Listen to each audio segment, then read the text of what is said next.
दो सिक्कों की कीमत। एक छोटे से कस्बे में दो लोग रहते थे। एक था राजीव मल्होत्रा, शहर का सबसे अमीर व्यापारी। दूसरा था रघु, एक गरीब मजदूर जो रोज ईंटें ढोकर अपने परिवार का पेट पालता था। राजीव के पास सब कुछ था, महल जैसा घर, गाड़ियां, नौकर और ढेर सारा पैसा। लेकिन फिर भी वो कभी खुश नहीं रहता था। हमेशा चिंता, गुस्सा और डर, कहीं मेरा पैसा चोरी न हो जाए, में घिरा रहता था। दूसरी तरफ रघु के पास कुछ नहीं था। एक टूटी झोपड़ी, पुरानी चप्पलें और दिन भर की मेहनत से कमाया थोड़ा सा पैसा। पर वो हर शाम अपने बच्चों के साथ हंसता, गीत गाता और चैन की नींद सो जाता था। एक दिन की बात, एक सुबह रघु मजदूरी से घर लौट रहा था। रास्ते में उसे जमीन पर दो सोने के सिक्के मिले। उसने चारों तरफ देखा, कोई नहीं था। उसने सोचा, शायद भगवान ने आज मेरी किस्मत बदल दी है। वो सिक्के लेकर घर पहुंचा और पत्नी को दिखाए। पत्नी बोली, रघु, ये किसी के खोए हुए लगते हैं, हमें लौटाने चाहिए। रघु बोला, सही कह रही हो, लेकिन लौटाऊं किसे?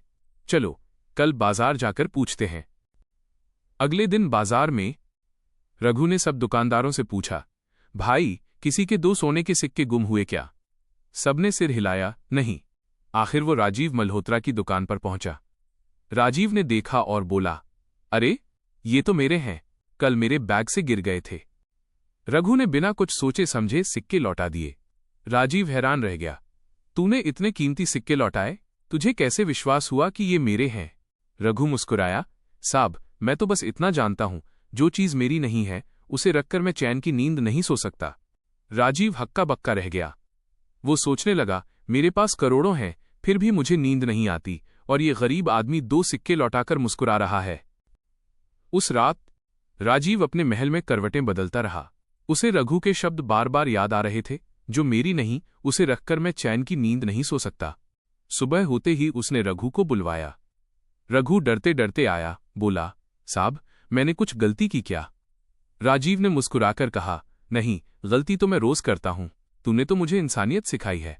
उसने अपनी तिजोरी से थोड़ा सा धन निकाला और बोला, ये तेरे लिए नहीं, तेरे बच्चों के भविष्य के लिए है, क्योंकि आज तूने मुझे दिखाया है कि अमीरी पैसों से नहीं, दिल से होती है।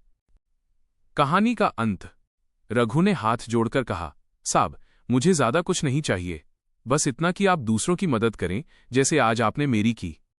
राजीव ने सिर झुकाया और उस दिन से उसने गरीबों के लिए एक विश्वास फंड शुरू किया, जहां हर जरूरतमंद को खाना, दवा और पढ़ाई की मदद मिलने लगी।